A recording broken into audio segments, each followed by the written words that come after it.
అన్నిటి కూడా పరిశీలించడానికి నేను కానీ సోదర శాసనసభ్యులు, కలెక్టర్ గారు, ఎస్పీ గారు, ఎంపీ గారు అందరం కూడా ఇక్కడ రావడం జరిగింది.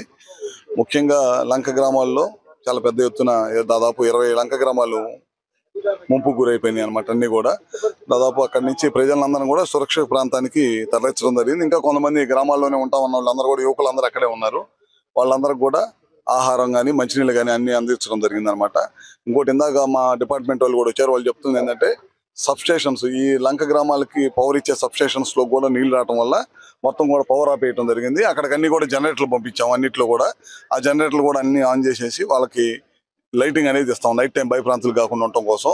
పగలైతే సబ్స్టేషన్స్ లో వాటర్ వెళ్ళిపోయినాయి. ఆ సబ్స్టేషన్స్ లో వాటర్ కూడా ఇమీడియట్ గా అవకాశం ఉన్నంత వరకు డీవాటరింగ్ చేసి మళ్ళీ పవర్ ని రీజనరేట్ చేయడం కోసం ప్రయత్నం చేస్తా ఉన్నాం.